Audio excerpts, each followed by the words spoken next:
대략적으로 급여소득자 같은 경우에는 이제 정도이고요. 영업소득자 같은 경우는 정도입니다.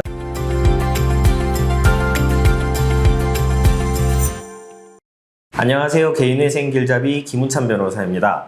오늘은 상담하시는 분들 그리고 개인회생 준비하시는 분들이 가장 궁금해하는 주제예요. 그래서 변호사 비용이 얼마냐 다 모르겠고 그래서 얼만데 요거를 한번 정리를 해볼까 해요. 일단 기본적으로 변호사 비용에 앞서서 요 부분에 대해서는 좀 이야기를 해보고 싶거든요. 변호사 꼭 선임해야 되는가? 사실 요즘에 이제 유튜브에도 정보가 굉장히 많이 나와 있고 뭐 블로그도 그렇고요. 그렇다 보니까 공부를 많이 하셔요, 채무자분들이. 그리고 굉장히 좀 저도 놀랄 만큼 지식을 많이 갖춘 분들이 많으신데요. 뭐 혼자 이제 공부를 하셔서 진행을 하면 되는 거 아니냐라고 이제 문의 주시는 분들이 많은데, 능력이 되고 혼자 진행할 수 있다라면 상관없습니다. 당연히 혼자 진행을 하셔도 되는데, 이제 문제는 이게 개인회생 절차를 진행을 하다 보면은 이제 뭐 청산가치를 산정을 하거나 그다음에 이제 추가 생계비를 인정을 받거나 이제 궁극적으로 이런 변제금, 월 변제금 산정에 유리한 방향으로 가야 되는 그런 요소들이 있는데, 그런 부분들을 놓치기가 쉽고 개인회생 진행 당시에 규범들을 정확하게 파악해서 나에게 유리하게 진행을 하셔야 되거든요. 근데 이제 뭐 유튜브나 그런 어떤 인터넷상에 있는 정보들은 그런 어떤 최신의 어떤 정보를 쫓아가지 못하는 경우도 많기 때문에 그런 부분에 있어서 불리함이 있을 수 있고, 두 번째로 이제 뭐 보정이 나오게 되면은 그걸 이제 법리적으로 다퉈야 되는데, 그거를 이제 법리적으로 다투지 못하고 보정의 내용이 그대로 끌려서 가게 되면은 궁극적으로 이제 불리한 결과로 개인회생 결과를 받을 수 있기 때문에 이 부분에 있어서도 변호사 선임이 좀 필요하다라는 말씀을 드리고 싶어요.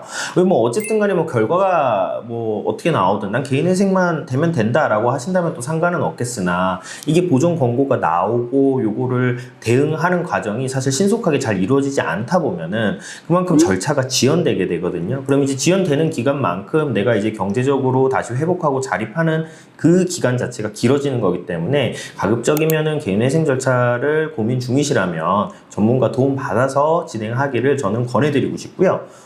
그래서 그러면은 비용은 얼만데? 라는 어떤 물음에 대해서 답변을 드리자면은, 뭐 사실 이게 딱 정해져 있는 것은 아니에요. 그런데 대략적으로 급여소득자 같은 경우에는 이제 180만 원에서 250만 원 정도이고요. 영업소득자 같은 경우는 250만 원에서 300만 원 정도입니다. 당연히 금액 차이가 나는 이유는 영업소득자 사건이 조금 더 품이 많이 들고 어렵기 때문이겠죠.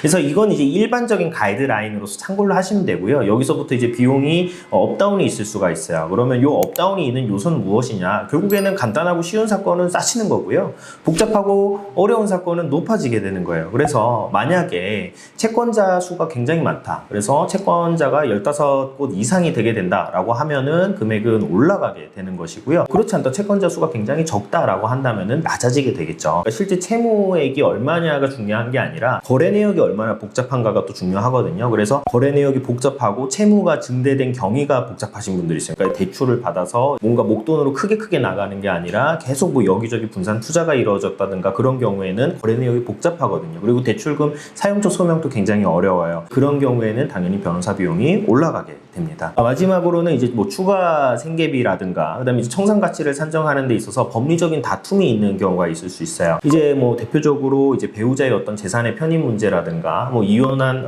전 배우자와의 관계에 있어서 재산 정리 문제라든가 이런 법률적 이슈들이 부딪히는 개인회생 사건 같은 경우는 변호사 비용을 더 요청드릴 수 있습니다. 어쨌든 대략적인 기준 아까 말씀드린 금액대에서 한번 놓고서는 판단을 해보시면 될 것 같아요. 이런 질문 많이 주셔요. 내가 돈이 없어서 지금 개인회생 하려고 하는 건데 그럼 수입료 지금 내가 당장에 너무 부담스럽다, 이거 어떻게 해야 되느냐라고 말씀을 많이 주시는데요. 사실 뭐 비용을 당연히 이제 뭐 받고 진행을 하죠. 진행을 하는데 채무자들의 사정도 당연히 이해를 하는 부분이잖아요. 그렇기 때문에 이제 저희 사무실도 그렇고 뭐 다른 사무실도 그런 걸로 알고 있는데, 그러니까 원칙적으로는 그 비용이 다 이제 입금이 되면은 그때 이제 업무를 진행하는 게 원칙적인 거고, 이제 일반적인 변호사 소송 같은 경우에는 그렇게 진행을 해요. 근데 이제 개인회생 사건은 분할로 납부를 할 수 있게끔 그렇게 하고 있고요. 이게 문제가 개인회생 대출을 좀 받으면은 어떨까요? 혹은 사무실 차원에서도 변호사 비용 좀 부담스러우시면은 개인회생 대출을 한번 받아보세요, 이렇게 제안을 드리는 경우도 있거든요. 근데 뭐 모르겠습니다. 개인회생 대출이 뭐 좋고 나쁘고를 딱 잘라서 말씀드릴 수 있는 것은 아니지만